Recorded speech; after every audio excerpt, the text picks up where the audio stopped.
Ivy locked the library door, checked the handle twice out of habit, and slung her bag over one shoulder. 3 years of library duty had taught her exactly one skill: how to be the very last person out of any room. Tonight, that habit put her at the back gate at the same second as the student council, who had stayed even later prepping for the festival. 6 people, 1 gate, 1 heartbeat. Ethan noticed her first and lifted a hand in a small wave. Carrie noticed her too, and did not wave back. She never did, not at Ivy. Ivy had been rereading the same 3-star review of a novel on her phone since lunch, trying to decide if the ending was worth waiting for. She never got to decide. Ivy had spent most of high school perfecting the art of being nobody in particular, the kind of quiet background face nobody bothers remembering. It had never once caused her any trouble. Tonight, it did not save her either. The gravel under all 6 of them caught fire with gold light. She tried to jump sideways, out of the circle, the way a person jumps clear of a wasp. There was nowhere left to land. The gate, the darkening sky, the ordinary evening she'd been having. All of it dropped out from under her feet, and she went down into the brightness with 5 classmates she barely knew, mouth open on a scream that made no sound at all. They landed on their feet in front of a throne. A broad-shouldered man in a heavy crown rose, introduced himself as King Zarubis, and thanked all 6 of them for answering his call. Ivy hadn't answered anything. She said so,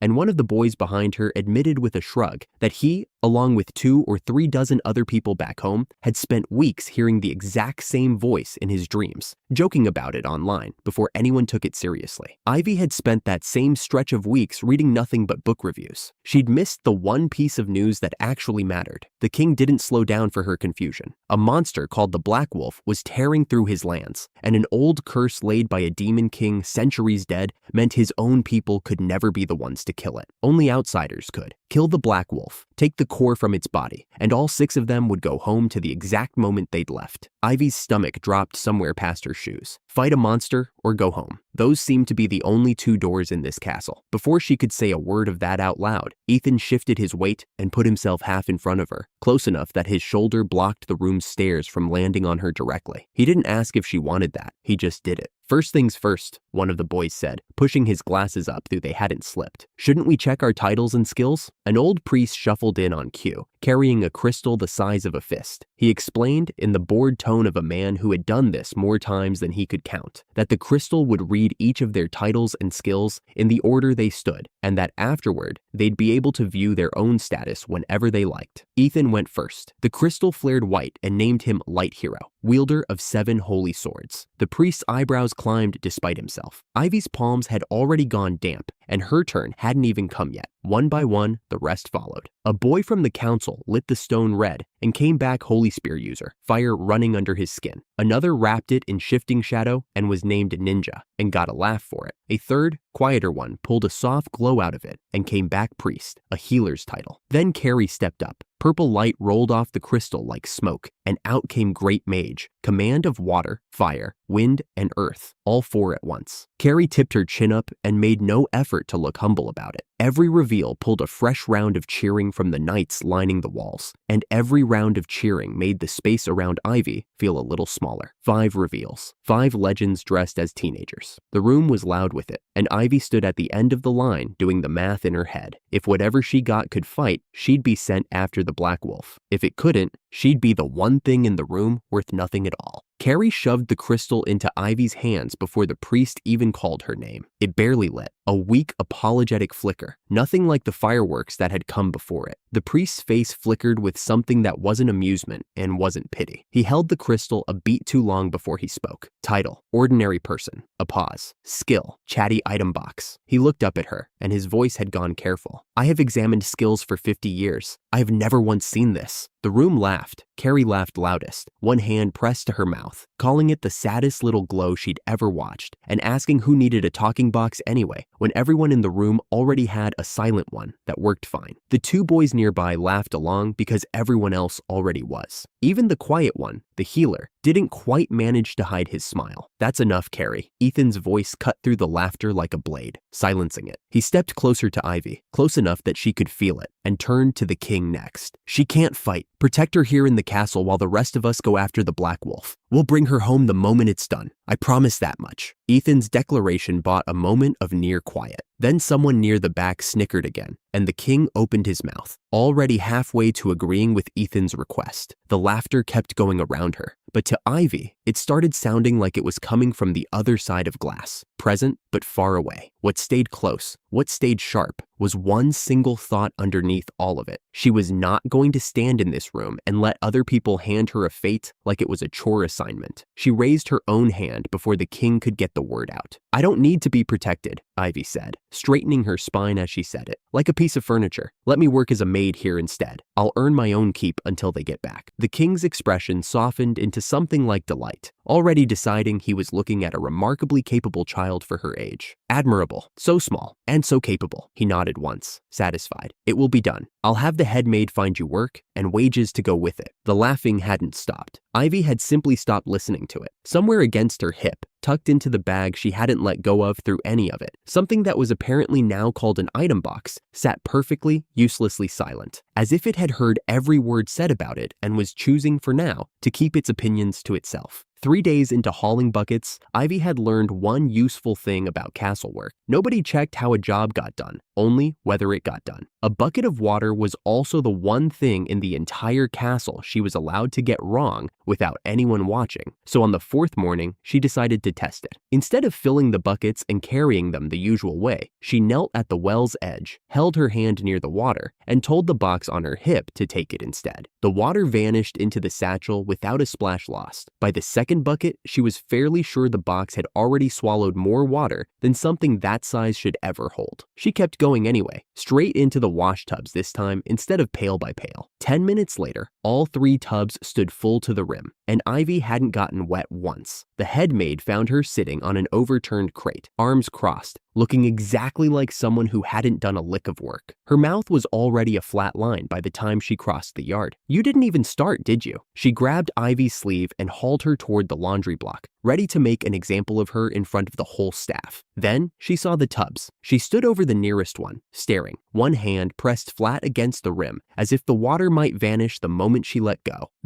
She didn't finish it. "It's done," Ivy said. "You said I could eat once it was done, so I'm eating." The head maid didn't answer that. She just pointed, wordlessly, toward the garden gate and marched off before her face could do anything else undignified. The garden sprawled out past the gate, big enough to swallow 2 stadiums whole, and every maple in it was shedding at once. Ivy filled her arms, packed the box until it groaned for more, and set the leaves down in neat piles along the path. The wind undid every pile in seconds. She tried again, same result. On the 4th ruined pile, crouched over a drift of red leaves scattering back across the grass, she muttered, mostly to herself, that somebody ought to invent a box that could just squeeze things down flat. Something shifted at her hip, a small warmth against her side. "I can compress that, you know?" Ivy went still. The voice hadn't come from behind her or beside her. It had come from the box. "You've just been asking me to hold things," it went on, dry and pleased with itself, like it had been waiting for exactly this opening. "Nobody ever asked me to actually do anything with them." A thin light traced along the box's seams. The scattered leaves at Ivy's feet lifted an inch off the grass, folded inward on themselves, fold after fold, and pressed together until the whole ruined pile had become one dense block, small enough to sit in her palm, heavy as packed earth. The wind hit it and didn't move it at all. Ivy picked it up. It didn't spring back. It didn't so much as flex. "Say something else," she said, because it was the only thing she could think to say. "I'm the item box," the voice said. "Well, I was. You can call me Abos now. Apparently, I'm a chatty item box, which, going by how long it took me to say a single word, isn't something anybody around here has actually met before." It sounded almost as surprised by itself as she was. Ivy laughed, the first sound out of her in days that wasn't careful. Ivy carried the new leaf blocks toward the compost yard in relieved, cheerful silence, already planning which chore she'd try to outsmart tomorrow. Abos wasn't thinking about tomorrow's chores. It ran through the danger the way a bodyguard clears a room before letting anyone relax in it. Carrie had feelings for Ethan, which made Ivy competition without ever agreeing to compete. Princess Ariana wanted Ethan bound to her by marriage, and a princess did not forgive rivals easily. And now, because of one very full set of wash tubs, even the woman running the maids' hall had a reason to watch Ivy too closely. 3 sets of eyes on her, and Ivy didn't know a single one of them had turned her way. Abos said none of it out loud. It filed the names away instead, quiet as a blade sliding back into its sheath, and let Ivy walk on into the dusk, still smiling. The head maid found Ivy at the kitchen door before the sun had cleared the outer wall, already smiling the smile she always wore, the one that made her look like nothing in the world could trouble her. She said Ivy had been chosen for a special errand. Herbs, rare ones, gathered by hand from a hidden royal cave, needed to wash the priestess princess's hair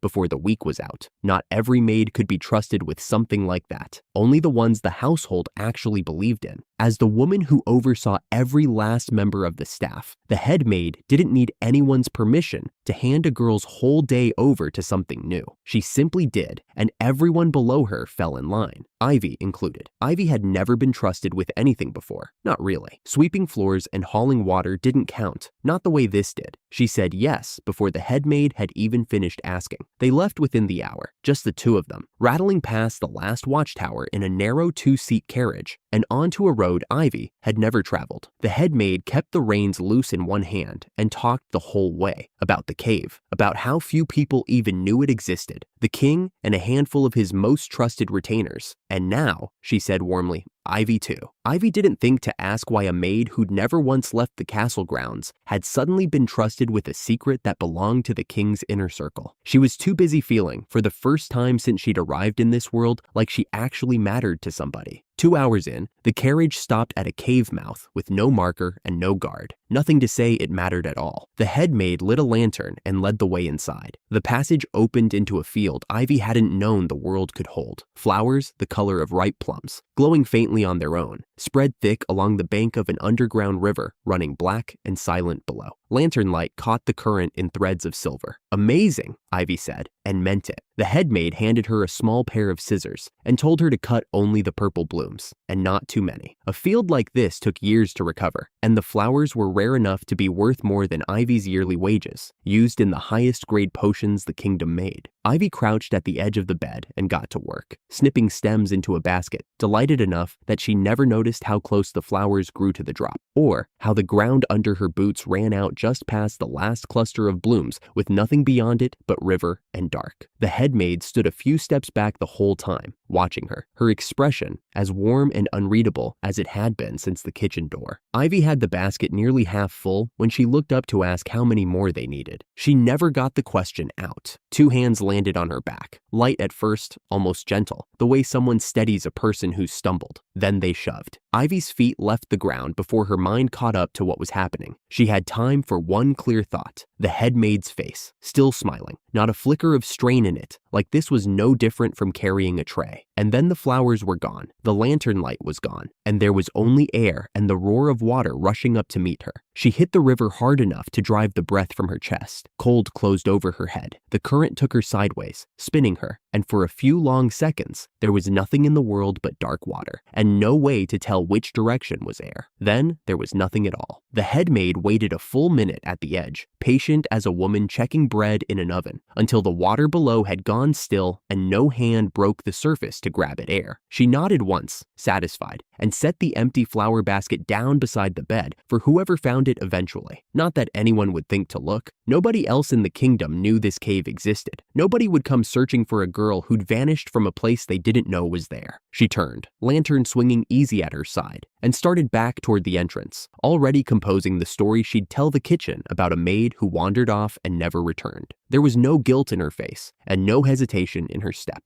just the calm, unhurried efficiency of a woman who had finished an unpleasant chore before lunch and was already thinking about the next one. Ivy woke in her own bed. For a moment, that was all that mattered. She was warm, she was dry, and the ceiling above her was the same low slanted ceiling she fell asleep under every night. A dream then, a bad one, falling, water, a smile that didn't belong on a cliff, but only a dream, the kind her mind cooked up when the day had run too strange. She pulled the blanket higher and shut her eyes to chase the rest of it off. "It's not a dream," said a voice that had no business being in her room. Ivy sat bolt upright. A figure stood at the foot of the bed, roughly her own height, built entirely out of stacked gray stones, fitted together like a puzzle solved wrong on purpose. A thin seam of light traced along its joints when it moved. "Calm down." It held up 2 stone hands, placating. It's a boss. A boss doesn't have a body, Ivy said, which felt like a strange thing to be arguing about at a moment like this. Made one. A pause, almost sheepish for something built out of a quarry. Used the rocks you stored yesterday. Figured I might need it. She stared at him, then at her own hands, then at the ceiling again, waiting for the panic from the dream to catch up with her and explain itself. It didn't fade. If anything, it sharpened, the cold of the water coming back to her skin, even though she was bone dry. This isn't my room, is it? She said slowly. Looks like it. A boss tapped one stone knuckle against the wall, and the sound came back wrong. Too close, too contained. Isn't though. You're inside me. Pulled you in the second you hit the water. Another few seconds, and I'd have been too late. I was pushed, Ivy said, not a question anymore. She pushed me off a cliff. Yeah, the single word landed harder than any explanation could have. Ivy's mind snagged on the only detail that made no sense to her. Why? I've barely said 2 words to her outside of chores. Not about you. Abos let a beat pass before he added the name that mattered. About Ariana. Ivy blinked. The princess? He nodded, stone joints grinding faintly. Ariana had had her eye on Ethan since before either of them had set foot in this castle, and lately, Ethan had taken to asking around after a maid who filled wash tubs faster than she should have been able to.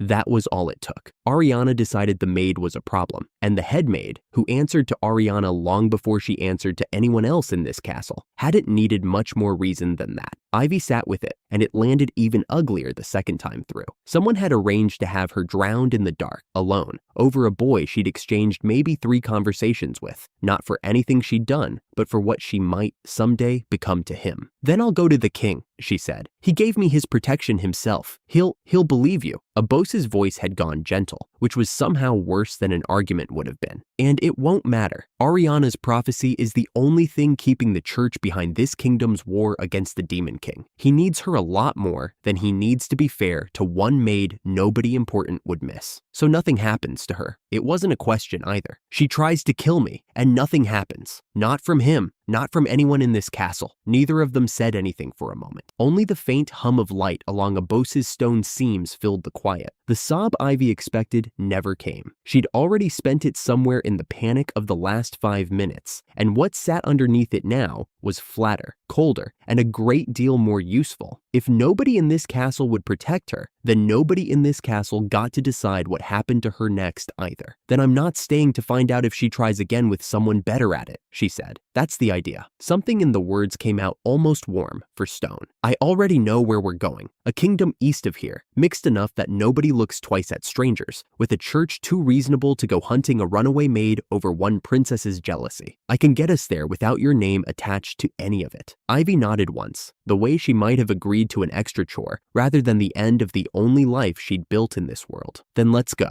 she said, before she checks whether I actually drowned. Getting ready took less time than Ivy expected. Abos produced an old farmer's cloak from somewhere in his stores, worn soft at the seams, along with a canvas bag and a length of fallen wood dried straight and strong enough to pass for a walking staff. She traded the maid's uniform for a plain traveling dress underneath the cloak and pulled the hood up over hair nobody in this castle would recognize once it wasn't pinned under a servant's cap. 3 days, Abos told her, when she asked how long she'd actually been gone. Time runs slower where you were. Didn't feel like it to you. Felt like it out here. He'd set the way back out to open here on purpose, at the flower field instead of the water's edge, so that anyone who ever came looking would find nothing but a girl who'd wandered off from a cliff and vanished, with no body and no answer. By the time she stepped out into the cave's cold air, the stone golem had already folded itself down small again, joint by joint, until it was nothing but a plain wooden box, riding quiet on a strap at her hip, the way it always had. Ivy stood at the edge of the same flower bed that had nearly killed her, and didn't look back toward the cliff even once. Where's the road from here? She asked. East, Abos said. Away from her. Away from all of it. She settled the bag on her shoulder and walked, out through the cave mouth and into daylight that felt too bright for 3 days she hadn't known she'd lost. Behind her was a kingdom that had handed her a smiling murderer for a supervisor and would never once ask where the missing maid had gone. Ahead was a road she'd never walked, toward a country she'd never seen, with nothing to her name but a stolen cloak, a walking stick, and a box that talked back. She started down the road and didn't look back a second time. Ethan was already dressed for the road when he asked one more time if he could see Ivy before the company rode out. The soldier at the gate shook his head. She'd been sent into the nearby town on an errand with the head maid, he said, and wouldn't be back before the company left. Ethan had heard some version of that excuse from the castle staff twice already that week and hadn't thought much of it either time. He didn't have time to think much of it now either. Orders were orders, and the company moved out at first light. No exceptions made for one goodbye. So he wrote instead. He kept it short, that she should stay safe, that he'd think of her every day at the front, that he was already counting the days until he could come back for her. Ethan folded the page twice, sealed it shut with a plain strip of wax, and pressed it into the soldier's hands. "Give this to her the moment she's back," he said. "Tell her I'll write again from the front." The soldier promised he would, and meant it. Ethan climbed into the carriage last, the war road already unwinding ahead of the company through the gray morning. He looked back once at the castle towers before they rounded the first bend, and made a promise to himself instead of to anyone who could hear it. He would finish this, and he would come home, and he would bring her with him. He would not learn that Ivy was gone at all for another 6 months. 3 days out from the cave, Ivy learned what this world actually did to the people it didn't value. A merchant's cart rattled past going the other way, canvas sides laced shut, and a gust caught one loose corner long enough for her to see what was inside. A huddle of beastmen laborers, wrists chained to a center post, not one of them looking up as the cart rolled on. "They're allowed to do that?" she asked once the cart was well past. "Beastmen, yes, nobody else." Abose's voice stayed even, which was somehow worse than if it hadn't. "It's legal here, papers and everything." Ivy kept walking because there wasn't much else to do with her legs. She thought about the king's promise that summoned people always got sent home eventually, and asked Abose, flatly, whether that was actually true. It wasn't,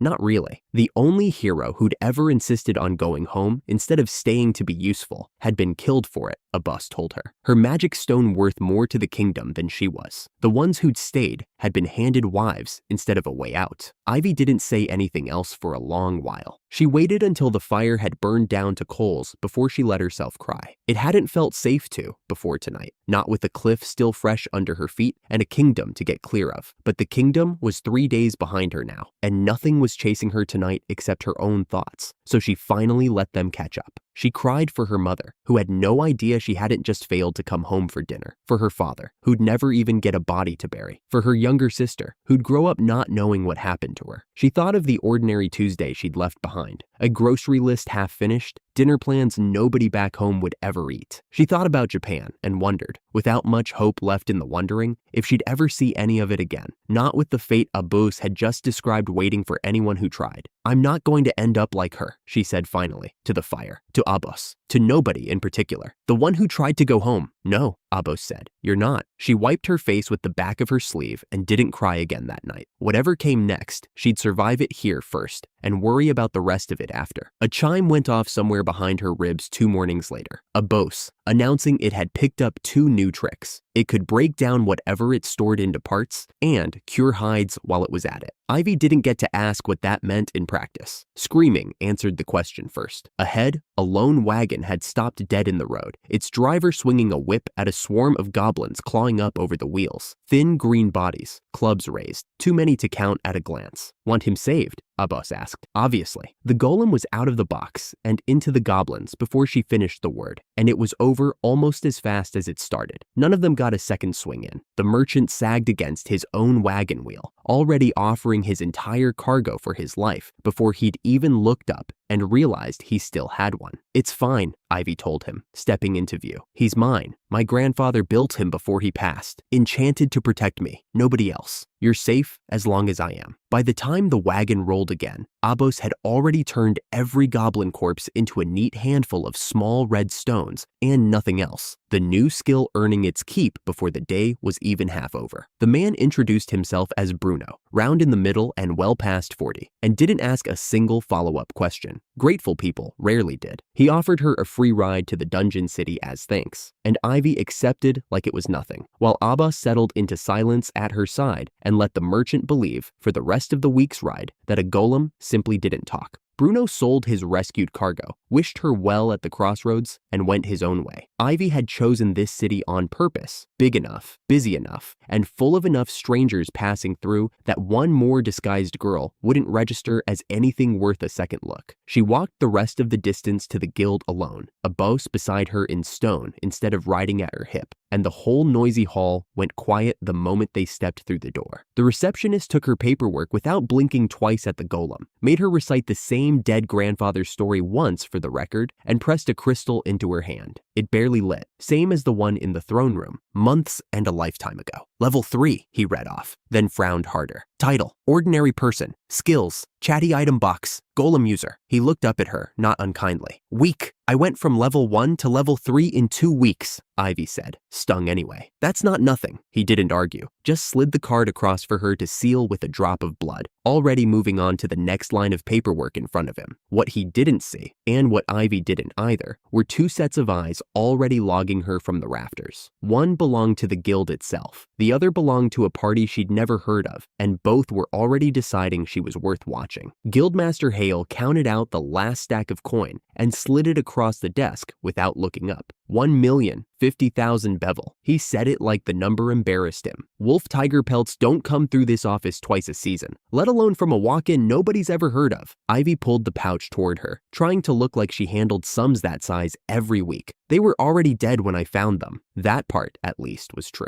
Hale's eyes flicked past her to the stone figure standing silent at her back. He didn't ask what it was. Nobody had, not once, since she'd walked in with it playing statue behind her. Bring me 5 more like those pelts, and I'll pay the same again, he said. There's a bounty on the pair with the ringed backs, and I'd rather it went to a face I already trust. Ivy did the math in her head and came up dizzy. Back home, a sum like this would have taken her parents most of a year. Here it was 1 wagon ride and a golem that didn't need to sleep. She said she would think about it, tucked the coin away, and stood to go. She was 3 steps from the door when a woman filled it, a black crow riding one shoulder like it had grown there. That's it. The woman looked straight past Ivy at Hale, not at her at all. That's the golem. Hale didn't look up from restacking his ledger. Morning to you too. The woman's eyes tracked the stone figure down and back up, cataloging it. My grandfather built something like that once, a whole line of them, and this one's out here hauling wolf tiger pelts for one girl's pocket money. She shook her head. Wasted. A thin seam of light ran along the golem's joints, there and gone, the closest thing it had to bristling. Ivy set a hand against its stone arm without thinking, and the light settled. Ivy opened her mouth and found she had nothing ready to say. The crow shifted on the woman's shoulder, one black eye fixed on Ivy a moment longer than felt accidental. Then the woman was already gone, boots loud on the stairs, the wing beat the last sound of her. Don't mind Mimi, Hale said, turning back to his ledger. She minds everybody's business but her own. Ivy filed the name away and told herself it was nothing. She had a blade to buy and a level to climb, and neither of those cared who had been watching. 2 kingdoms away, a dark division agent knelt at a map table lit by 1 lamp. Merchants past the eastern border are talking about a girl. The agent kept his eyes down, voice flat and practiced. Traveling alone. Commands a golem stronger than anything their guards have seen. Nothing confirmed, just talk that keeps repeating. King Zarubis studied the empty stretch of map where the rumor placed her. He had not stopped thinking about the safe houses that had gone quiet months ago. The ones no report had ever explained. The ones his own guilt kept returning to at hours like this one. Confirm it. His voice gave nothing away. Quietly, I want to know who she is before anyone else does. The agent bowed and left without another word. Zarubis stayed at the table long after the door had closed, one finger resting on the border he'd just ordered searched. He had no reason to connect a border rumor to a maid he believed had drowned on his own grounds. He gave the order anyway, and somewhere inside it, without knowing it, he took the first real step toward finding her. The man blocking her path wore more jewelry than armor, and he had been talking for what felt like a full minute without saying anything. Ivy recognized the type immediately, the preening posture, the confidence that mistook itself for charm, and answered before he could finish. I decline. His name, evidently, was Xavier, and he did not seem to know what the word meant. He kept talking, weaving through boasts about his standing with the guildmaster and how lucky she was that he had noticed her at all. 4 women trailed behind him in matching noble finery, arms folded, watching Ivy the way people watch something they have already decided to step on. A bus solved the problem the way a bus solved most problems. 1 stone hand closed on Xavier's collar, and Xavier left the ground. He hit the dirt a good distance away and did not get up. The swordswoman among his four dropped to his side first, then rounded on Ivy with a finger jabbing the air. Apologize, kneel, join their party, and carry their bags, since apparently she owed them that now for the crime of existing near a noble. Ivy looked at four women demanding servitude for an insult that had never happened and laughed. So, in short, you are a parasite party. She let the word sit before she kept going, feeding off whoever is strong enough to carry you. That landed worse than she expected, or better, depending on who was counting. 3 of the 4 went red at once. The fourth, the one who carried herself like she had swallowed a scepter, informed Ivy, at volume, that she had no idea whose family she was insulting. Ivy opened her mouth to say something dismissive. Nothing came out. Her jaw moved. Her voice did not. Abose's voice arrived directly inside her skull, already amused. Look down and lip sync. Her own mouth answered the noble girl a heartbeat later, dead calm, dripping with a drama Ivy had never once used in her life. There are times a woman has to fight, even knowing she will lose. Here are the terms. Whoever kills more monsters before the evening bell wins. I lose. I carry your bags forever. I win. You leave me alone. For good. The noble girl's outrage flipped into something hungrier, and she took the bet on the spot, dragging her humiliated party toward the registration line before Ivy could get a single word of protest out. A heavyset man near the guild desk was already calling odds, betting slate half full before the ink on the registration form had dried. Mason, someone called him, and he did not look up from his tally. 3,000 bevel a wager, the noble's party against the golem user. Xavier's people teleported off first, toward the 10th floor, dragging their still groggy leader with them. Ivy waited until the plaza noise thinned enough to actually speak. Abose, how dare you make a bet like that? You said no, Abose said, entirely unbothered. They just did not hear it. Now they will. And you copied my voice. Abose flexed stone fingers, far too pleased with himself. You should hear what I do with it when you are asleep. They stepped through the guild's teleport circle together, and the plaza noise cut off like a door closing. What replaced it filled the chamber floor to ceiling. A round, stump-legged golem, the size of a small cart, trotted out of the item box first, chains already unspooling from its flanks. Behind it came the knights, stone-built, human-shaped, roughly Ivy's height, 20 of them, filling the entrance hall shoulder to shoulder until there was no bare floor left. That's, Ivy started. A golem Loa, Abos said. For riding. The rest are golem knights. We are hunting with all of them tonight. The chains looped around her waist before she could argue, cinching snug against the Loa's rounded back. Is this really necess? So you do not fall off. Abos was already moving, chains tightening a final notch. A golem user using golems is not cheating. It is the job. The Loa lurched forward and the whole formation went with it. 20 stone knights breaking into a dead run around her, boots hammering the tunnel floor in a rhythm too even to be anything but drilled. Floor 1 blurred past, floor 2. The knights hit the first cluster of wolves without slowing, 1 strike each, and the light along their joints flared before the bodies had finished falling, folded straight into storage. By the time the chamber opened onto floor 10, Ivy had stopped trying to count. By floor 41, Ivy had lost track of how many levels they had skipped without slowing, how many turns the chains at her waist had been the only thing keeping her upright. Then the tunnel opened, and the floor kept opening, and it did not stop. The cavern beyond was the size of a valley. Black rock ceiling lost somewhere above a cold blue glow, and every inch of open ground below was moving. Goblins first, a carpet of them stretching to the far wall. Behind them, taller shapes, armored goblin warriors, whole ranks. And beyond those, the ground itself seemed to buckle under something bigger. A crowned skull rose over the mass near the center. An ogre king, easily 3 times a man's height, roaring loud enough that Ivy felt it in her teeth. Ivy's voice came out flatter than she meant it to. That's not a stampede. That's a country. Abose did not sound amused for once. 50,000, give or take. We are already past the bell's halfway mark. Hold on. She held on. The golem Loa did not slow down. It grew horns. Ivy watched them push up through the stone of its skull like something waking, watched light crawl down them and arc into the front line of goblins. And then the whole world became noise and motion. The 20 knights hit the goblin ranks shoulder to shoulder, 1 strike each, 1 flare of light along their joints. 1 body folded into storage before it hit the ground, over and over, too fast to separate into individual fights anymore. Goblins fell in windrows. The knights never slowed, never broke formation, just kept walking forward through what had been an army a minute before. Ivy screamed the only two words she had left, over and over, every time something came close enough to touch, until they blurred together. Storage, dismantle. Somewhere in the noise, she felt her own body change, muscle and breath rearranging themselves floor by floor, as a level cap she had not known she owned rushed up to meet her. The Ogre King reached them near what should have been the cavern's center. It stood the size of a house, tusks longer than her arm, and it never got the chance to swing. Two knights broke off the line and hit it from both sides at once, and the light that came off the strike was bright enough that Ivy had to shut her eyes. When she opened them again, the Ogre King was gone. So was the Orc Queen beside it. So was almost everything. The last few hundred goblins broke and ran, and the Golem Loa ran faster, hooves cracking against stone, until nothing was left standing in the cavern at all. Just Ivy, chained to a horned golem donkey, surrounded by 20 knights who had not taken a single wound, in a battlefield that had held 50,000 monsters 20 minutes ago, and now held none. Somewhere far above, a bell rang for evening. Under the wire, a boss said, entirely too pleased with himself. Ivy did not answer right away. She was still staring at the empty cavern floor, trying to understand that she, technically, on paper, whatever the truth of it turned out to be, had just won the bet by herself. The teleport circle spat them back into the plaza, just as the last of the light was going orange, and the crowd that had gathered to watch the bets finish went dead silent. Then Abo started unloading, and the silence did not survive it. Red boars, rockbirds, basilisks, kelpies, a small mountain of harpy wings, and, deeper in, materials nobody in the plaza recognized off a floor that low, merfolk hides, black and violet pearls still damp from wherever they had come from.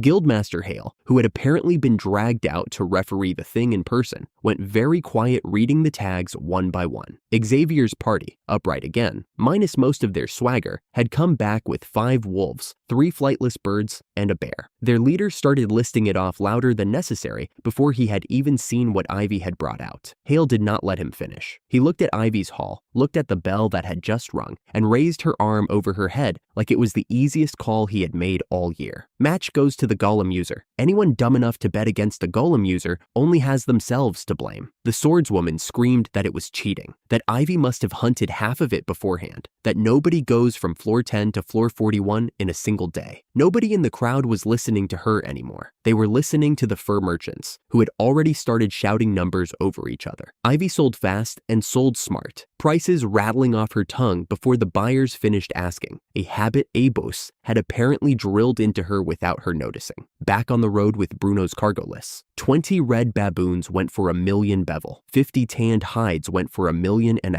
The pearls alone cleared $3 million between them. And near the end, from the very back of her storage, she pulled out something 10 meters long with faded blue scales that made the whole plaza go quiet a second time. A dragon she did not explain and nobody quite dared ask about, and sold it for $30 million on the spot. 50 million bevel total, and every set of eyes in the plaza doing the math on what that number meant. One merchant, watching her cinch a fresh coin purse shut, asked about the magic stones, the Ogre Kings, the Orc Queens, both glowing faintly through a sack she had not opened. Ivy shook her head and moved to the next buyer. Magic stones, though, those she kept. Something about holding on to them felt like holding on to a way home, even if she could not have explained exactly why, and she was not in the mood to try. Xavier's party left the plaza without another sale to their name, and a threat nobody bothered writing down. By the time a bard showed up with a borrowed instrument, Ivy was several drinks into a party she had bought for the entire plaza, and feeling considerably braver than usual. Level Up Sickness did that, apparently. Made the ground tilt pleasantly. Made the idea of singing in front of a crowd, something she had not done outside a locked bathroom in years, sound like a perfectly reasonable use of an evening. Abos took the instrument before she could change her mind and started playing. She sang.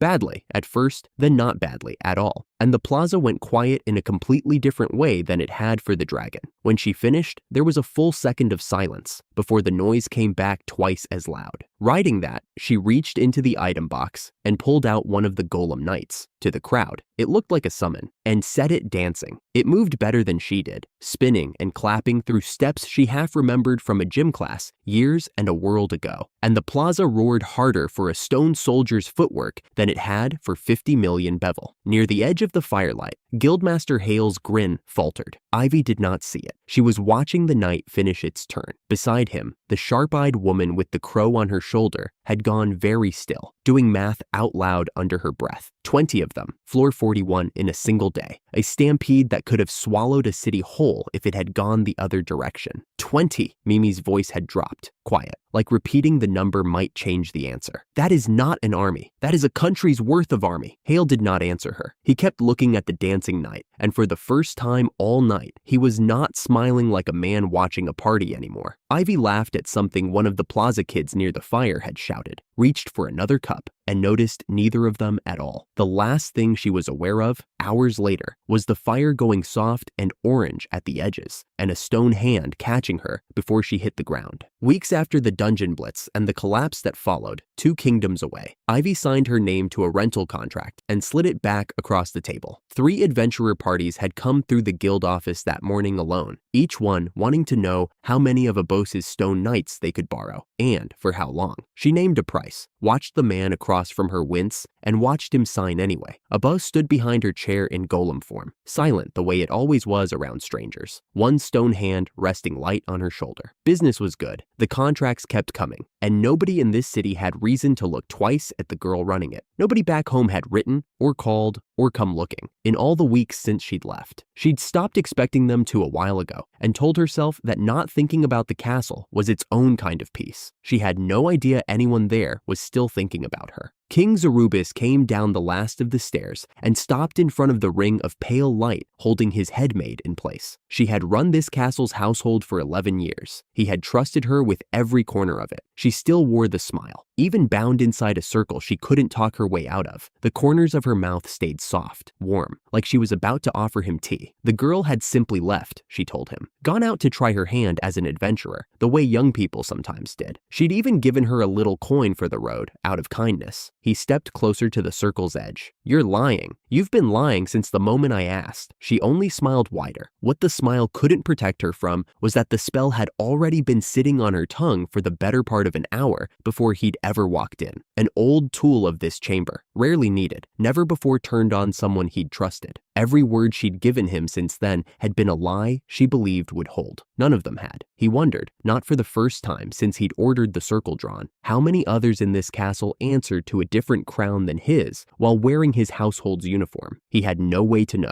That was the worst part of it. Ask me again and see what happens. The smile that had never once broken, not at the cliff, not in 11 years of service, finally broke. The words came without the warmth this time. I pushed her into the underground river below the herb cave. The same afternoon I told the kitchen she'd wandered off. I watched until she stopped fighting the current. Princess Ariana asked it of me, and there is no order higher than hers in this castle or in any other. I would do it again tomorrow if she asked me to. Zarubis stood very still, one hand gripping the circle's stone frame hard enough to whiten his knuckles. You'll answer to me for it, he said. Not to her, not to your church. To me. She lifted her chin, defiant even with the truth still pulling words out of her she couldn't stop. Arresting her changed nothing, she said. Ariana was untouched. The girl was still gone, and nothing done to her now brought the girl back. He didn't answer that. He turned to the guards at the door and told them to take her below and see it done. He didn't ask to hear how. The Dark Division agent was already kneeling by the study door when Zarubis climbed back up,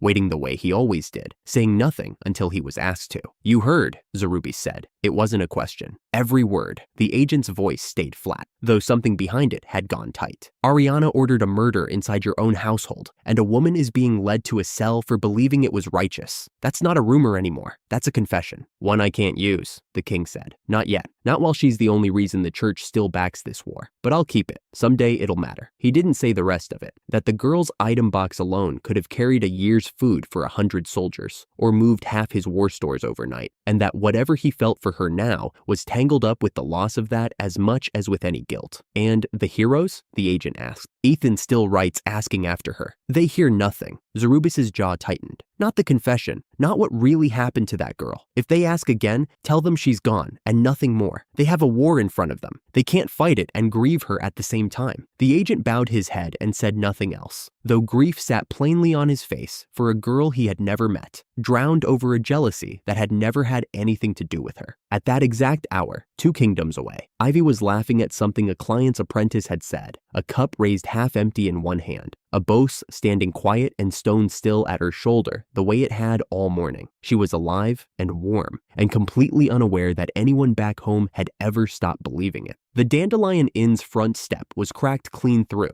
propped level with a folded rag nobody had gotten around to fixing properly. Ivy noticed that before she noticed anything else. Toby opened the door, the same boy who had guided her through the market weeks earlier, before people started pointing at her in the street and calling her the Golem Girl. He blinked twice before he placed her face under the hood.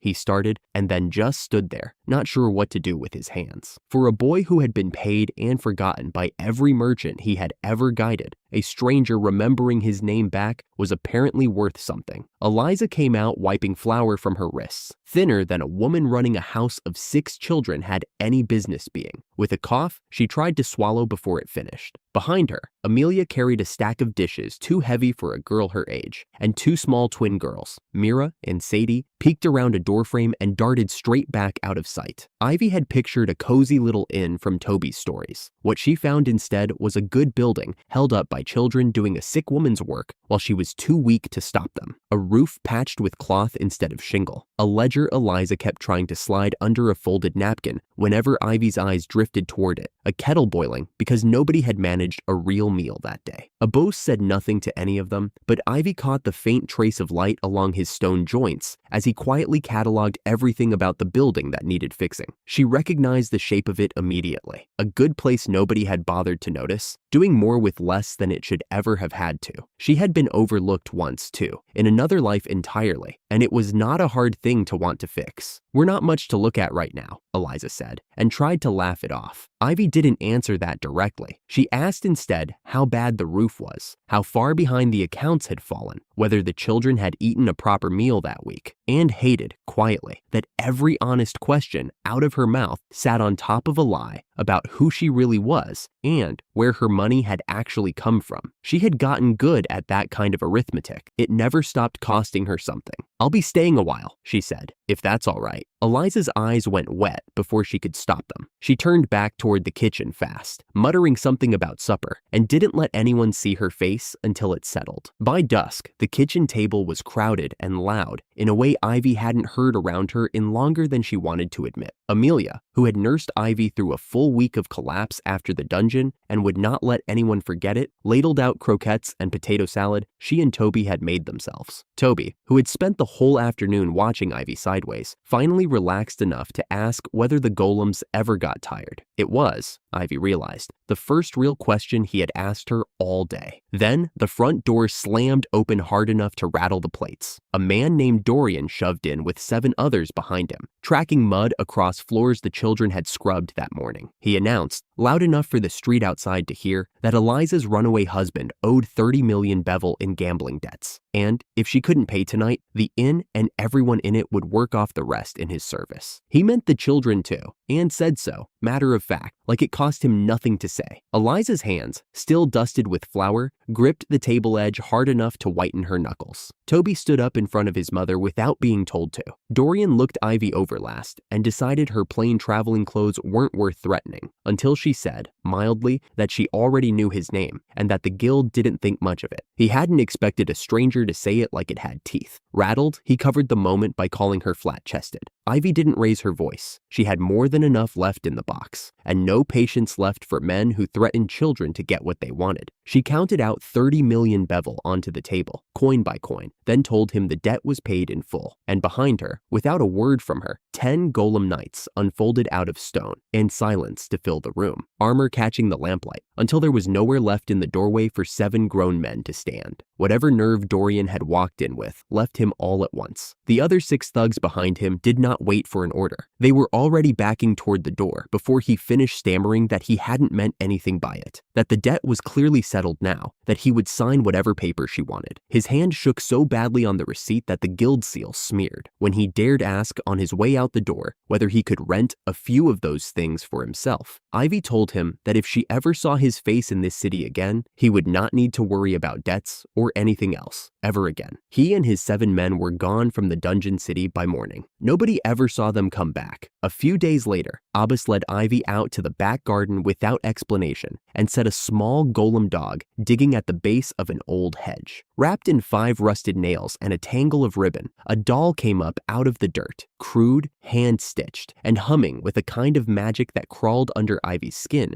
even through the box. Abbas kept his voice low enough that only she could hear it. Someone had buried the doll there to keep Eliza sick for as long as it stayed in the ground. Not bad luck, not overwork, a curse, planted by the husband who had run off with his debts and left her to fail slowly enough that no one would think to ask why. He didn't just abandon her, Ivy said. He tried to kill her quietly enough that nobody would notice. Eliza held the doll like it might still bite her, then carried it straight to the church and filed for divorce that same afternoon. The doll was accepted as evidence within the week. Her husband would face the church's own judgment for it, prison, or the death mark of excommunication, the same brutal sentence waiting for the woman who had made the doll on his behalf. Eliza's cough, Ivy noticed within days, had already started to ease. Whether from the doll's removal or simply from 3 fewer things left to fear, neither of them could say for certain. A month later, almost to the day, the marriage was finished. Eliza stood in her own kitchen for the first time in years without a debt or a curse hanging over her. That night, Ivy told her the truth. She had spent nearly everything she had left saving the inn, and she was not sorry about it. What she wanted instead was a room of her own upstairs, and a real stake in the place going forward. Eliza's cooking and her name over the door, Ivy's money and her hands on the rebuilding, split evenly down the middle. Eliza cried a little, called her impossible, and said yes. For the first time since Ivy had first crossed that broken front step, nobody in the house was afraid of what tomorrow would bring.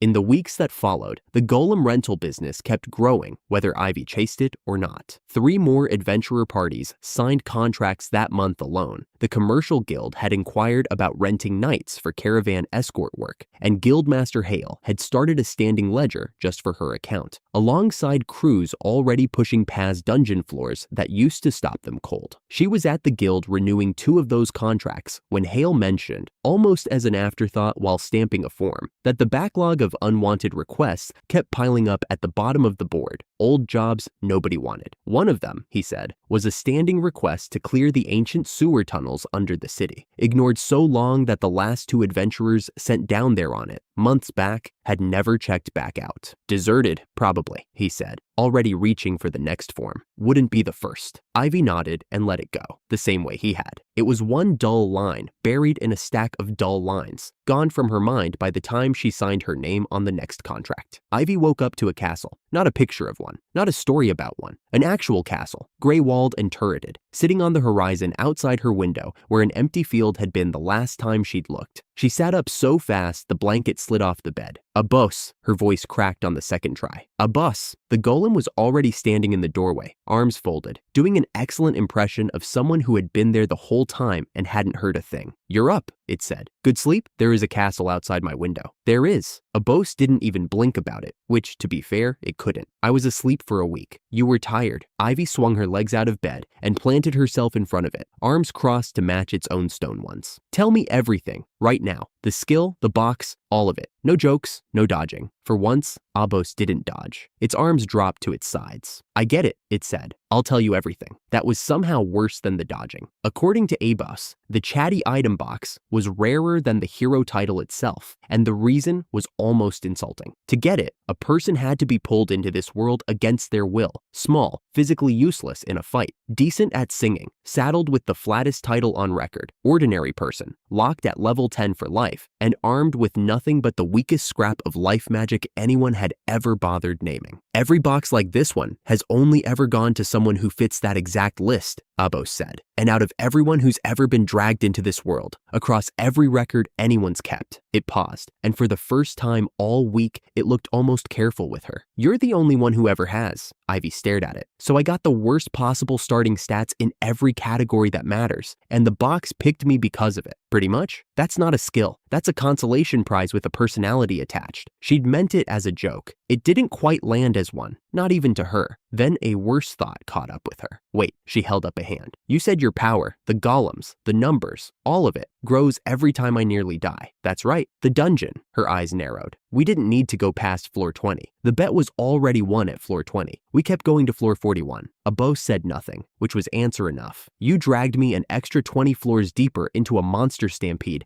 because it was fun for you. Her voice climbed. Because it made you bigger. I wouldn't put it exactly like a boss. The golem turned and bolted for the door. Ivy went after it, out of the room and into the sun, before her legs remembered she'd only just woken up from a week of sleep. She got maybe 30 feet before her legs gave out, and she went down hard in the grass, chest heaving, glaring at Abos's retreating back. Get back here, she wheezed, to nobody, since Abos was already 3 fields away. Something warm and heavy nudged her shoulder. She looked up into the long stone face of a golem donkey, one she'd seen a dozen times hauling carts around the grounds, and never once thought to ask the name of, because it had never had one. It knelt in front of her, an unmistakable invitation. You want me to ride you? The donkey's ears flicked, which she decided to take as a yes. Fine, but first, she dragged herself upright using its flank for support. You need a name. Everyone who works for me gets a name. How about Roro? The donkey went very still, then let out a sound that was somehow both a neigh and deeply satisfied. Roro it is, she climbed on. Now get me to that castle before I fall asleep on you. She should have specified how fast. Roro took off across the field like something launched, and the wind alone nearly tore the breath out of her lungs before they'd covered 100 yards. By the time the castle gate rose up ahead of them, Ivy's hair was plastered flat against her skull, and she'd stopped being able to form a sentence. Both fists knotted in stone mane, hanging on for her life. Roro slowed to a very dignified walk the moment they passed under the gate, as if nothing whatsoever had happened. She slid off on shaking legs, and instead of going inside, climbed the nearest stairwell to the top of the outer wall, chasing the one thing that might actually explain what she'd woken up into.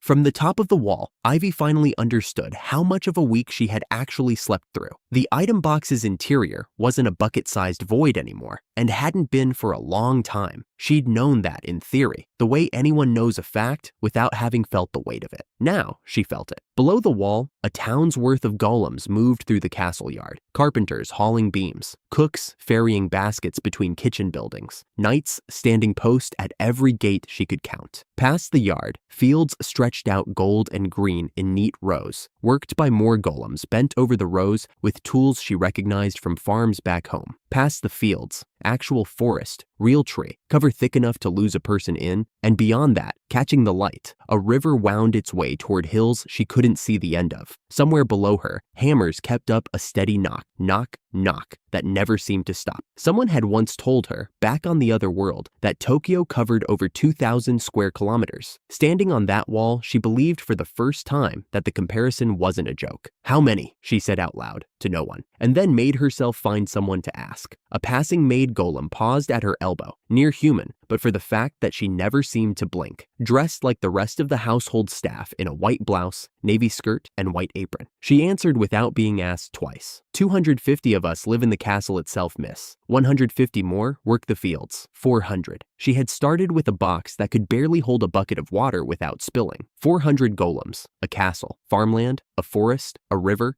built in the time it had taken her to sleep off one dungeon collapse. All of it grown out of a girl who used to be told, to her face, that she was ordinary in every way that mattered. She sat down right there on the wall, because her legs had decided that was enough new information for one morning. Before she'd caught her breath, gentle hands were already drawing her back down the stairs, toward what she was assured was a bath. The bathhouse looked like something built for a different kind of story. Pillars, a sunken pool the size of a small pond, a stone lion in the corner pouring hot water from its open mouth. A maid golem pressed a cup of chilled fruit milk into her hand before she'd even finished getting undressed. Ivy sank into the water up to her chin and made a sound she wasn't proud of. "This is so nice," she said to the ceiling. "This is so nice." Another maid golem toweled her hair dry afterward, and a third held up a soft, expensive-looking sleep dress like this was a completely normal Tuesday. By the time Ivy was tucked into a bed somewhere in the castle, the fruit milk still sweet on her tongue, her eyelids had gone heavy, and her questions had gone soft and far away. Some small, floating part of her thought, distantly, that maybe the truth could wait until tomorrow. That thought was what saved her. She sat bolt upright. No.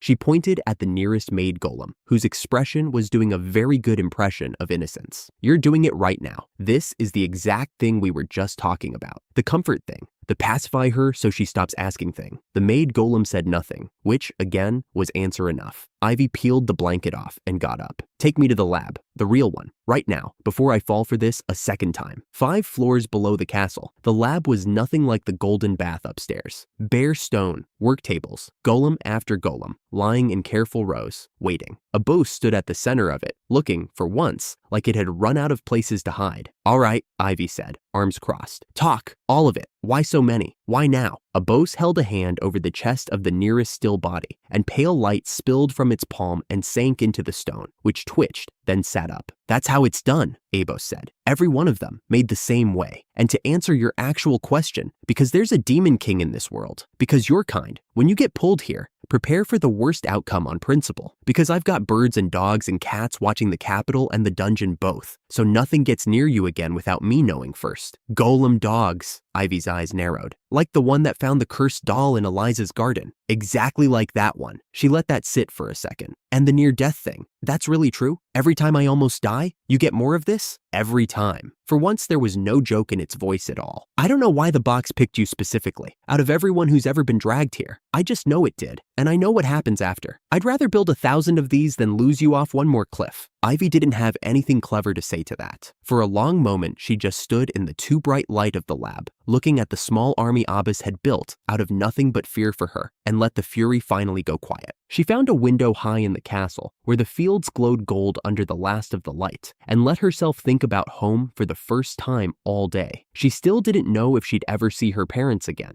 That hadn't changed, and it probably wasn't going to. What had changed was the plan she'd been quietly building since the day she started earning her own wage. A chest of magic stones stacked in a back corner of the box, set aside from every job, every dungeon hall, every sale, meant for some future where she had enough of them to force a way home nobody had ever promised existed. She had kept a running count of that chest in her head for months. She thought instead about everything she'd actually built, about Eliza and Toby and the twins, safe and debt-free 2 towns over, about a girl who used to apologize for taking up space, standing on a wall she owned. She didn't empty the chest. She wasn't ready to let go of hope entirely, and she didn't think she needed to. But she stopped counting it that night, and she didn't open the lid to check the number again. 30 carpenter golems finished the Dandelion Inn in 1 week flat. Ivy stood in the middle of it and tried to match the building in front of her to the tired, half-collapsing inn she'd first walked into. New bathhouses steamed on the east side, one for men and one for women, built around a stone pool big enough for a dozen guests at once. The old dining room had become a full buffet hall. 2 floors dug under the ground held cheap rooms and a free training ground lined with practice swords. Guest rooms ran the length of 2 new upper floors, more of them than the inn had ever had beds for. Somewhere behind it all, the knock knock knock of a last few carpenter golems still finishing the trim hadn't quite stopped. Eliza had cried the first time she saw it. Toby had made Ivy walk him through every single room twice. Now the courtyard was full of adventurers instead. 3 parties fresh out of the dungeon, loud and grateful in the particular way of people who'd just been handed their dignity back. One graying party leader, whose group had apparently been banned from every bathhouse in the city over a stench that a few golem-scouted floors had finally solved, shook Ivy's hand so hard her shoulder ached. A woman leading another party hugged her twice and asked, hopefully, whether the golem rental could be stretched past 2 weeks. By the time the contracts were signed, all 3 parties, 18 adventurers in total, had decided to move in as paying guests rather than find lodging anywhere else in the city. Ivy turned to Abbas, already grinning, already talking about matching flags and coats for the staff. And it was a solid minute before either of them noticed Guildmaster Hale still standing exactly where he'd been the whole time, arms crossed, doing a very good impression of a man about to cry from being ignored. "You two," he said, "have got to work on that." Miles away, on a forest road leading toward the Demon Forest Fort, Ethan stopped walking. The column moved on around him, boots and armor and low-tired voices, and for a moment, he just stood there with one hand pressed flat against his coat, over the place where he still carried the letter he had never managed to put in her hands himself. Sealed, unanswered, carried through every mile since the day he'd left the castle without getting to say goodbye. He didn't know what she was doing right now. He didn't know about a castle full of golems, or an inn full of grateful strangers, or a girl who no longer flinched at being looked at. He only knew the promise he'd made from the back of a departing carriage, and he made it again, silently, to no one. The moment the war let him go, he was finding her. Then he kept walking. Ivy signed for the Stampede bounty and watched the clerk count out the balance in front of her. She'd barely folded the receipt away when a stranger with a cane and a merchant's sash dropped into the chair across the desk. "Roger Cloud," he said, offering a hand instead of Ivy's. Abos shook it for her, deadpan as ever. "Cloud Trading Company. Word is, you rent out golem nights." He'd retired from adventuring on a ruined leg years back and inherited the family business when both his older brothers died before he could. Now he wanted 4 nights for an escort run to the royal capital, 3 months out, payment waiting at the guild there. Abos worked out the logistics without being asked. The knights could swap through Ivy's item box to recharge mid-route, and once the road had been walked once, she could open a standing teleport point straight to the capital gate. Roger's eyebrows went up. That alone, he said, was worth the contract twice over. "Everything in this world runs on money," he added, grinning like a man who'd built a small religion out of the line. "You strike me as someone who agrees." She did. She agreed on the spot. Between contract clauses, Roger let slip the kind of history nobody paid good coin to hear. 50 years back, a summoned hero had gone mad and tried to take the kingdom for himself before anyone stopped him. The one summoned this time was supposedly more decent.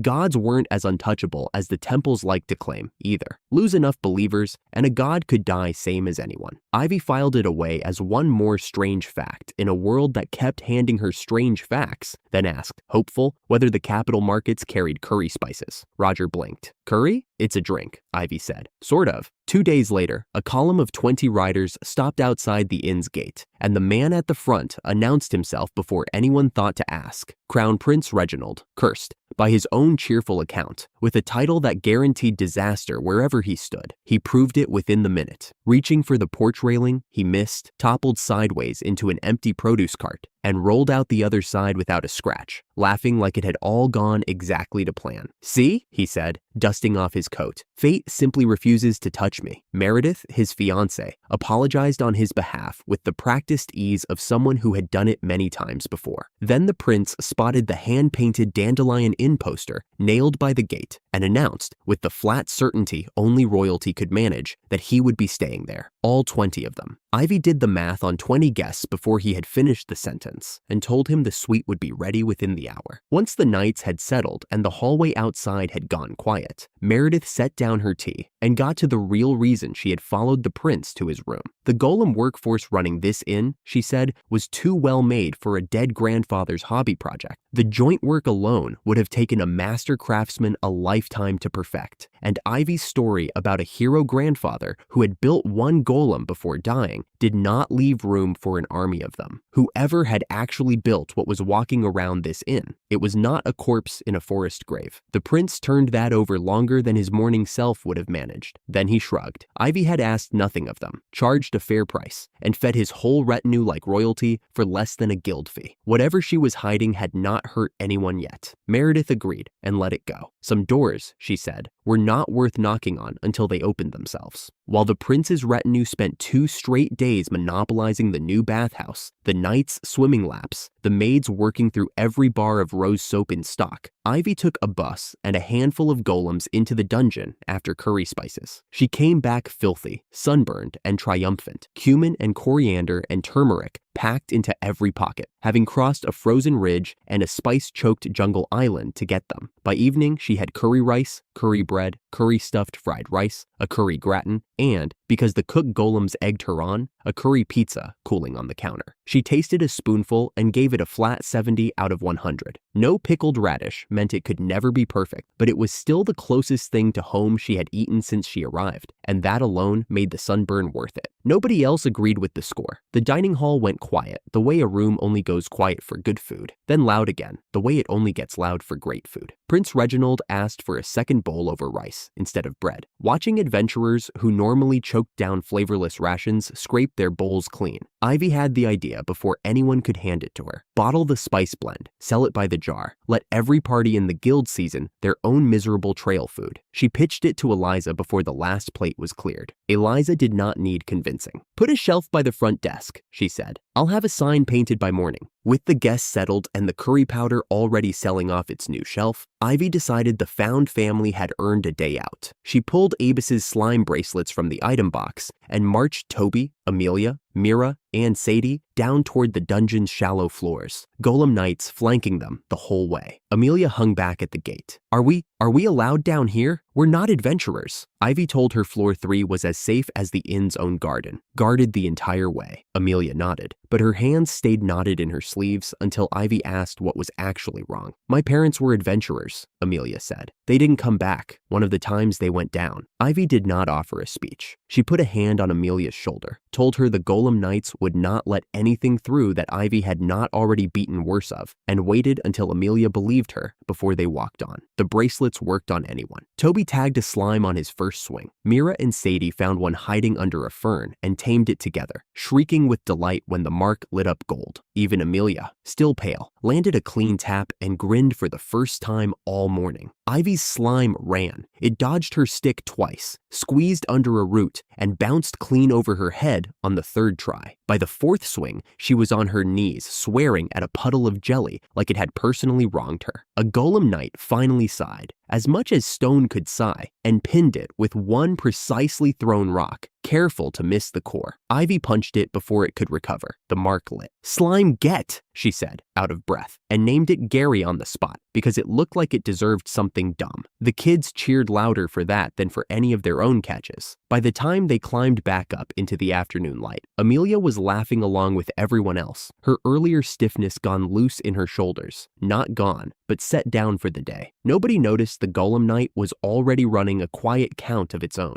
How many more of these small, harmless things it would take to scrub out something far bigger than a fern patch? Somewhere under the city, nobody had thought to clean in years. Ivy pulled open the item box and called for Gary, same as every morning since the taming. The little slime always came bouncing out first, before the laundry, before breakfast, eager for a scratch on its glossy hide. This time, the box's mouth strained wide, then wider, and something the size of a bathtub slid out onto the courtyard stones, wobbling, translucent, and taking up most of the space between the well and the fence. Ivy took 2 steps back. "Abos, what is that?" "That's Gary," Abos said, with the easy pride of a man presenting a prize pumpkin at a fair. "Gary fit in a teacup yesterday. He ate well." Abos rocked back on his stone heels. "The item box has been sitting full of scraps and peelings and every bit of garbage you never throw out properly. Turns out it's basically a buffet down there, packed with magic essence, and Gary found the door. You fed my slime garbage, on purpose. I fed your slime garbage for one night, and look what it did for him." Abos gestured at the wobbling mass with real satisfaction. "You're welcome." Ivy stared at the thing that used to fit in her palm. Somewhere under all that gelatin, the faint glow of her original tame mark still pulsed, patient and unmistakable. Proof, if she needed it, that this really was Gary, and not some new horror that had eaten him. "You turned my slime into a slime king." "I turned your slime into a slime king," Abos agreed, like it was the best thing he'd done all week. She pressed 2 fingers to her temple and decided, not for the first time, that arguing with Abos about consequences was a waste of a perfectly good morning. There was a use for this. There had to be. She just hadn't found it yet. Toby, Amelia, Mira, and Sadie found Gary within the hour, and any hope Ivy had of keeping a slime king quiet ended immediately. Mira and Sadie shrieked with delight and started tossing at kitchen scraps before anyone could stop them. Toby hung back with his arms crossed, studying the swollen creature with something closer to professional interest than fear. Amelia just laughed, both hands pressed over her mouth. "Don't feed it more," Ivy said, prying a wilted carrot top out of Sadie's grip. "One slime king is already one too many for this courtyard." She used the gathered audience to say what she'd been putting off since the guild's notice board had first caught her eye, days ago. "I'm taking a job today. The sewer cleaning quest the guilds had, sitting untouched for months. Nobody wants it, so I'm taking it." The reaction was immediate. Mira and Sadie spoke over each other, already halfway into their boots. "We're coming too." Amelia straightened, all the laughter gone out of her at once. "I'm old enough. I can carry a bag. I can hold a light. I've done harder chores than that around the inn." No, Ivy said it plainly, without softening it, because softening it would only buy the same argument twice. Why not? We did fine in the dungeon. Ivy crouched down to Amelia's height, since this deserved more than a flat refusal thrown over her shoulder. The dungeon was 3 floors deep with a golem knight standing over every one of you the whole way. This is different. I don't know what's waiting down there yet, and until I do, none of you are coming anywhere near it. Amelia's jaw tightened, and for a second, Ivy thought she might push harder. Instead, she looked away toward Gary's wobbling shape and said nothing else. Toby put a hand on Mira's shoulder before either twin could start pleading again. Big sis Ivy said no. When you're older, you can help her instead of asking. Ivy caught Amelia's eye once more, just to be sure the girl understood the no wasn't about her worth. Amelia only nodded, tight and quiet, and went back to Gary's side without another word. Abbas jogged behind the rickshaw the whole way to the guild, running his usual sweep for anything hostile along the route, same as every time Ivy left the inn. The street gave him nothing dangerous, no monsters, no open malice close enough to matter. What it gave him was a mage, standing very still on a rooftop 2 streets back, watching the rickshaw with a stillness that had nothing to do with curiosity. Abbas recognized the attention. He'd seen it before, on the man who'd once cornered Ivy after her first dungeon dive and tried to buy her magic stones off her before she'd sold a single one. He didn't slow down. He didn't say anything. Ivy rode ahead with her chin propped on one hand, never turning around, and Abbas decided, for now, that she didn't need to know. Mimi was already waiting at the front counter when Ivy walked in, ledger open, like she'd known Ivy was coming before Ivy had decided to come. "The sewer quest," Ivy said, before Mimi could ask. "I'll take it." Mimi's eyebrows went up. "You sure? It's underpaid for what it is. About a month's work, easy, and there's no telling what's actually down there anymore." "I'm sure. Your funeral." Mimi stamped the quest board without much ceremony and slid a folded slip across the counter. "Entrance is at the temple across the street. Tell the priest, he'll open the door for you."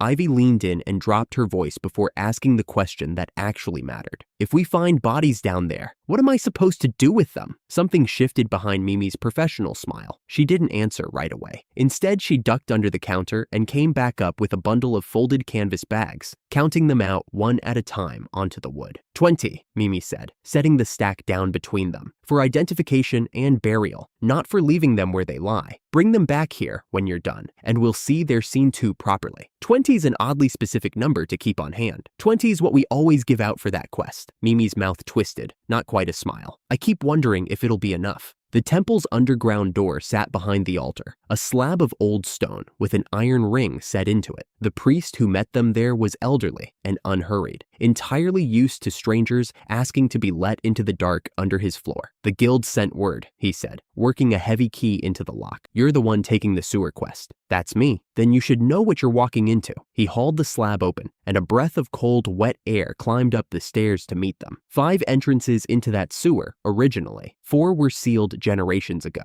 This is the only one left open, and it only lets out past the city walls, behind iron grates, so nothing gets back in from outside. "And the bodies people leave down there?" Ivy asked. "They just stay bodies?" That's the strange part. His expression didn't shift, like he'd said this line 100 times to 100 uninterested guild workers. "Anywhere else in this world, a corpse left too long rises as something you don't want to meet. Down there, never. Not once. Not in living memory. Some say there's an old magic circle worked into the stone that keeps it that way. Nobody's ever gone looking to confirm it." He stepped aside from the open doorway and gestured down into the dark. "After you." Abbas cast light the moment the stairs leveled out, and the glow spread across a space too vast for a sewer, more cavern than pipe. Walls disappearing into shadow on every side. Garbage was piled everywhere. Broken furniture, split crates, drifts of cloth gone gray with rot. All of it slouched against ancient stonework nobody had swept in generations. Somewhere under it, according to Abbas, was a whole underground city some long-dead sage had supposedly built centuries back. A claim he refused to explain past that single sentence, which meant it was almost certainly true, and almost certainly a story for another day. Near the center of the mess sat a carriage. It had been fine once. Ivy could tell that much from the carved trim still visible along one door. Now the wood was stove in on one side, the wheels broken off, and the whole frame sat soaked dark with old, dried blood. Ivy didn't need Abbas to tell her what that meant. Somebody didn't want that carriage found, she said. Somebody worked hard to make sure of it too. Abbas circled it once, without touching. "You don't drag a whole carriage down a sewer stairwell by accident." Ivy pulled Gary from the item box, and the courtyard-sized shape unfolded fully into the open cavern. At her signal, the Slime King shuddered, split and split again, until roughly 400 smaller slimes were pouring out in every direction across the garbage. They worked fast. Within minutes, the first one came bouncing back with something small and pale cradled in its gel, and Ivy understood, with a lurch low in her stomach, exactly what she was looking at. "That's not garbage," Abos said quietly, all the earlier bounce gone out of his voice. No, Ivy didn't look up from the bag she was tying off. "It's not." More followed, then more. Abos counted the canvas bags Mimi had given them and did the math out loud. 20's not going to cover this, not even close. They'd been at it long enough for the row of filled bags to climb past a dozen when Abos went still, listening. "We've got company," he said. "Somebody's been sitting in that side tunnel a while now, not moving."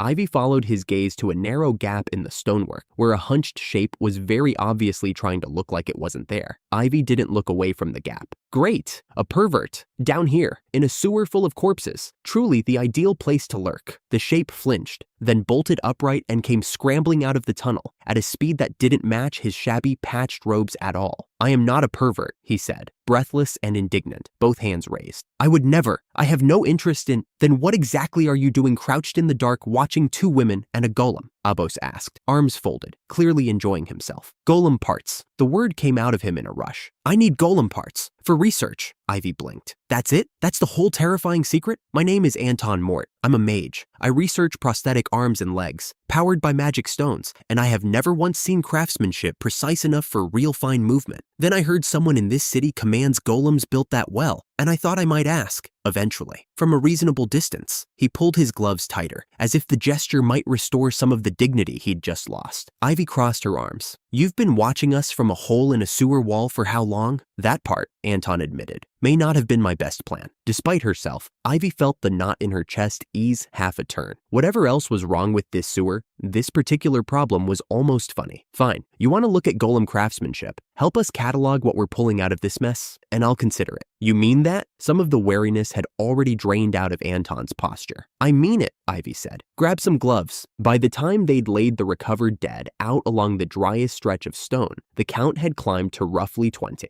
Ivy made herself look, once, at what the slimes had carried out. Young men and women, most of them, dressed for household work rather than adventuring. A page's tunic here, a maid's apron there, a few in cloth fine enough to have come from noble service. Not children, old enough to hold a post, old enough to be trusted with a household's errands and its secrets. That fact didn't make any of it easier. It only made the shape of the thing clearer. Someone had been taking people who worked for a living, people who would be missed by no one loud enough to matter. Anton worked down the row methodically, gloved hands sorting through the small things each of the dead had carried. A ring here, a hemmed cuff there, anything that might help the temple put a name to a face for the burial ledger. He didn't rush it, and he didn't flinch from it either, the way a man does a job he's already decided matters. Ivy watched him kneel beside the last body in the row, a young woman in a fine dark traveling coat, and lift a slim pendant free from a chain looped around her collar. He went very still. "Ivy," his voice had changed. "Come look at this." She crossed to him. The pendant sat in his open palm,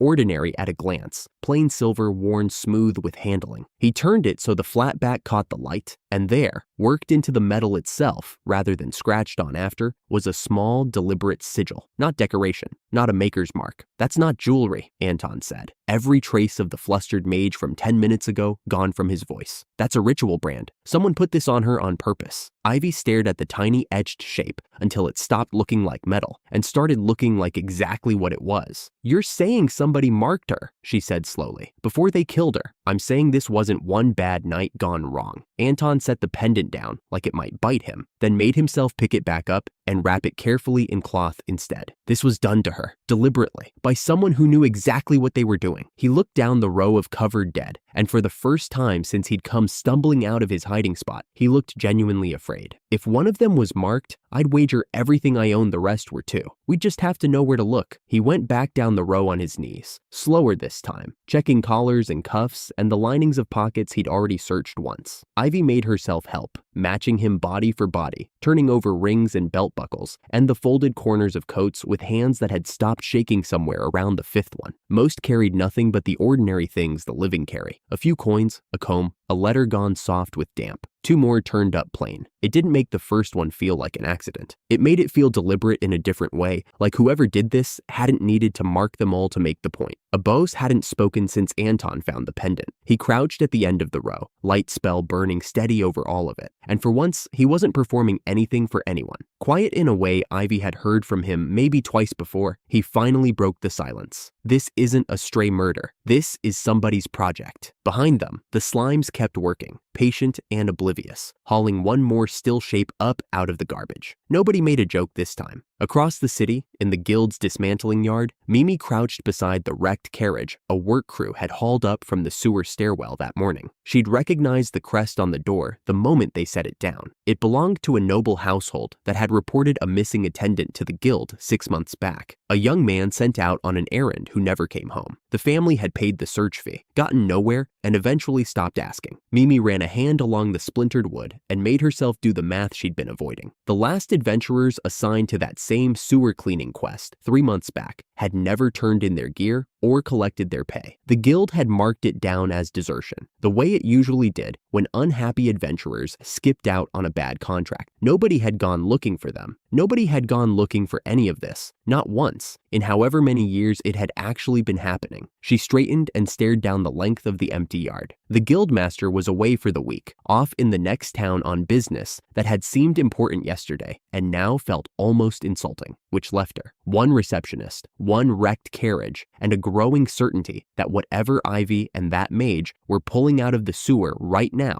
was only the part of this that had finally decided to surface. Missing attendants, missing adventurers, a carriage nobody was supposed to find. Mimi said it out loud to no one, just to hear how bad it sounded. It sounded worse out loud. She picked up her ledger and started writing it all down before she could talk herself out of how serious it looked. I want to see your workshop before I sell you anything. Ivy matched Anton's pace down the cobbled street. Magic stones aren't cheap, neither are golem parts. Anton didn't seem to mind the caution. He talked the whole way over, proud and unhurried, about the difference between mages who worked for a crown and mages who worked for themselves. National mages got fed, housed, and funded for one report a year. City mages like him lived off whatever adventurers needed, patched or built, harder but his own. She'd built a lie herself once, a whole dead grandfather's worth of one, and knew exactly how far a good story could carry a stranger before anyone thought to check the seams. That was exactly why she'd insisted on seeing the workshop before agreeing to anything. Anton, so far, sounded like a man telling the truth rather than rehearsing one. The white fence was right where he said it would be, marking off a neat rectangle of land behind a row of merchant houses. Except there was no house inside it, just packed dirt, a leaning mailbox nobody had bothered to take down, and 5 or 6 wooden crates stacked near the gate. Anton's crates, his old clothes and tools, the careful rows of prosthetic arms and legs he built for a living. The mailbox itself stood untouched at the very edge of the fence, as if whoever had erased an entire house in one afternoon hadn't bothered taking down the one prop the story actually needed. Anton stopped walking. That can't be right. A house doesn't just disappear in an afternoon. A short man came around the fence to meet them, past 40, already smiling in a way that didn't reach anything above his mouth. He clicked his tongue at Anton like they were old friends comparing bad luck. The landlady, he said, had passed. Her son had gambling debts and no use for the property, so the house went to cover them. There'd been a letter. Surely Anton had gotten it. It went right into that mailbox a month back. He rattled off the rest of it like it barely needed his attention. A quiet death, an estate passed to a son nobody in the neighborhood had ever met, debts nobody could put a number to, papers filed somewhere. Anton would have to go ask about himself if he wanted proof. Every piece of it sounded specific enough to be believed and vague enough that nobody could check it before lunch. He held it out, dated, official looking, folded exactly the way official things are folded. Anton took it with hands that weren't quite steady. Ivy watched him read the same 3 lines 4 times, like rereading them might change what was standing in the fence. Abos didn't wait for anyone to decide anything. Stone arms scooped the nearest crate up, and it was gone into the item box before her next step landed. 1, 2, 3, 4, 5, gone, until the little lot held nothing but dirt and a dazed mage. The small man's smile flickered. Something more careful moved behind his eyes, like he was doing new math about exactly who he was talking to.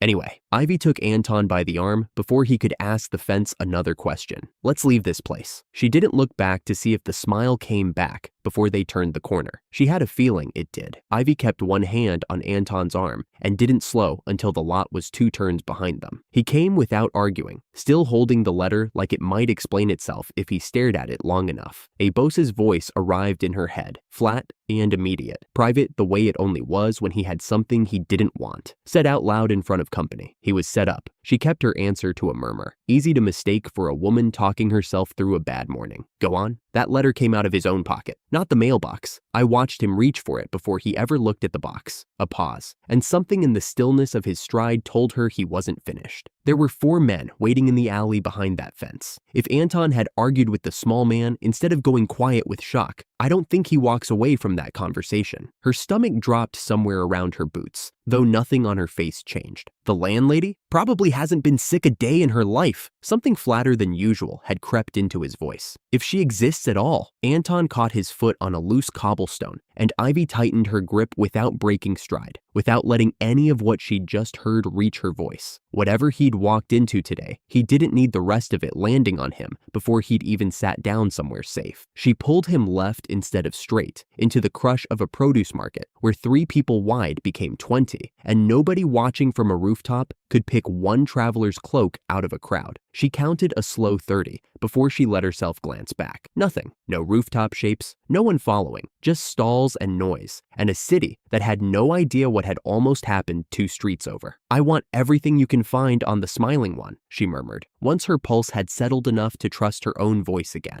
Not his friends in the alley. Him. Leave it to this great detective a boss. Last time you called yourself that, she said. My slime turned into a slime king by morning. A valuable growth experience for both of us. By the time Ivy walked him through the annex door, Anton had stopped protesting and started just following, the particular blankness of a man whose morning had gone somewhere he couldn't get back to. This is Anton Mort, Ivy told the room. A mage. I picked him up while we were clearing the sewer, and he's staying here a while. All true. Just not the version with an empty lot and 4 men in an alley in it. Eliza took one look at him. Patched robes, thin gloves, the stunned look of a man still doing math in his head, and gave Ivy the particular expression of someone about to ask a careful question. Is he one of your patrons, Ivy? He's not a patron. He's a mage who needs somewhere to live. Ivy caught the look underneath that one, the look that remembered exactly what kind of man had once lived under this roof, and softened her answer before it could turn into a real conversation. He's harmless, Eliza. I promise. Eliza had married a man who took and gave her nothing back but debt and a curse buried in the garden. She looked Anton over once more, decided he didn't have that particular shape to him, and let it go. Toby didn't wait for permission to inspect the new arrival, circling him once like he was buying a horse. Where'd you even find him, big sis? Sewer, Ivy said, and left it there. Mira and Sadie traded a look that meant they'd already decided something between them. Big sis Ivy has an uncle fetish. One twin's face stayed perfectly straight through it. The other nodded like the matter was simply confirmed fact. That woke Anton faster than anything else had all day. I am not an uncle, he said, with the wounded dignity of a man drawing a very important line. I am, at absolute worst, a very tired older brother. Nobody in the room looked convinced. Amelia set a cup of tea in front of him anyway, arms crossed. It's fine that you picked him up. Can you actually take care of him? That's not really an answer, Amelia said, but she was smiling when she said it, and topped off his tea anyway. The Golems can. Ivy didn't dignify the question with anything more than that. Get him a room, and a workshop, one with a door that locks this time. A boss was already moving before she finished the sentence. 10 carpenter golems peeling off toward the annex's empty backlot to start on foundations that would be walls by morning. By the time anyone thought to look again, they were already hauling timber in neat, wordless rows, laying a foundation broader than anything a rented house scam could ever touch. That was when A-Boss, still cataloging the crates pulled from the lot, spoke up without much ceremony. There's a problem. Anton straightened. What kind of problem? The box with your research notes is intact, every tool in it untouched. A boss let that sit half a second before finishing it. The hidden safe in your house, the one holding 5 million bevel, is empty. Your commercial guild savings account, 10 million bevel, was withdrawn to nothing. You have exactly 12,000 bevel left in the world. Anton made a sound that wasn't quite a word and folded straight down onto the bench, both hands over his face. My whole fortune, he said, to the table now, since he'd stopped being able to look at anyone directly. Everything,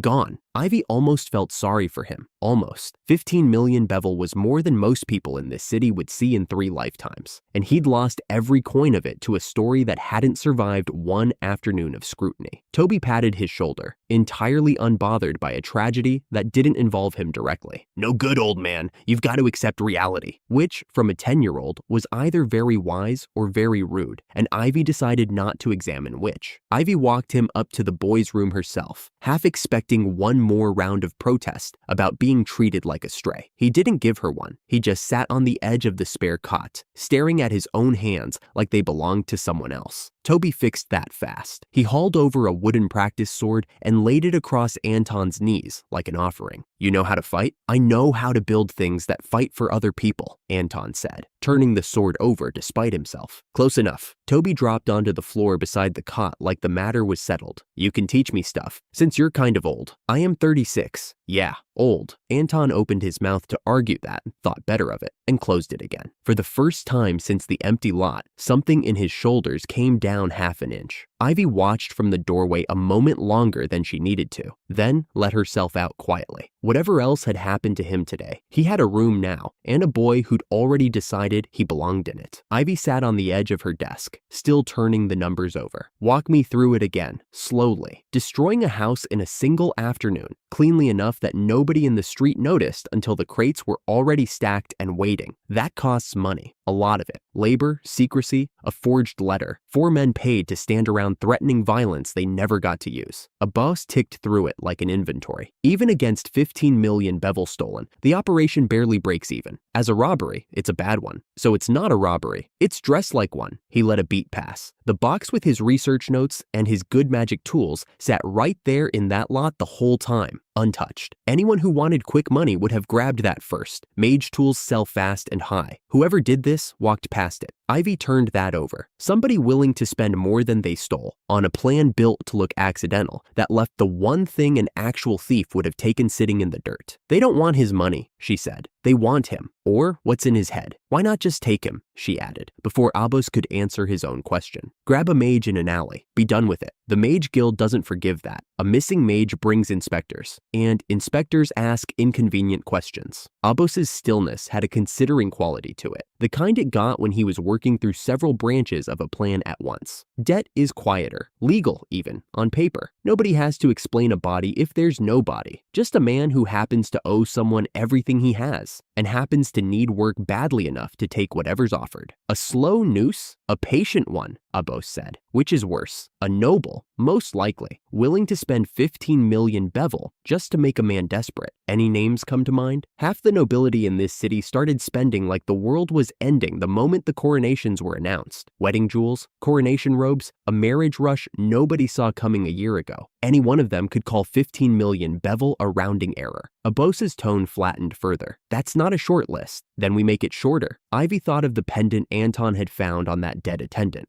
A mark burned into the metal, not something anyone leaves behind by accident. Same kind of patience as the sewer. Same kind of patience as the sewer. He didn't need to say the rest of it out loud. She'd deal with the small man and his letter tomorrow. Corner him. See how his story held up without an audience to perform for. Tonight, there was somewhere else she needed to check. The sewer should have been loud. This much neglect usually meant something living down here. Rats, at the very least, more likely worse. Instead, their footsteps were the only sound in the dark, echoing off wet stone that Abos's light turned pale silver instead of black. "No white crocodiles," he reported, sweeping the light down a side tunnel. "No man-eaters. Not even the cockroach nests we cleared out of the second junction 2 weeks ago growing back. That's supposed to be impossible. A sewer this size, left alone this long, should have refilled itself with monsters twice over by now, unless something's keeping it empty on purpose, or someone." His light held steady, but his voice had gone quieter, the way it did when he was listening for more than she could hear. "Half a month left on the cleaning contract. No new bodies since the last batch. It's almost tidy down here." They passed the stretch of tunnel, where a scattering of Gary's split-off pieces still worked alone. Patient, translucent shapes sifting through what was left of the garbage 2 days after the worst of it had already come out. A boss checked the water level against a mark he'd scratched into the stone on their last visit down here. Unchanged. Exactly where it should be. Nothing sneaking in from anywhere it shouldn't. Tidy. Like somebody had a use for this tunnel that didn't involve it looking like a crime scene. Ivy thought, unbidden, of Anton 2 floors up, probably still arguing with Toby about whether 36 counted as old, and felt something in her chest loosen for exactly as long as it took A-Boss to go still beside her. Ivy, just her name, flat and quiet, which from him meant more than shouting would have. Don't turn around fast. There's someone in the passage behind us, watching. She didn't turn fast. She turned the way she'd check a low ceiling, casual, and caught it anyway, a shape at the edge of the light, still as the stone around it, gone the instant she actually focused on it. No footsteps retreating, no sound at all, just there, and then not. Her pulse was doing something she didn't love. Do we go after them? No.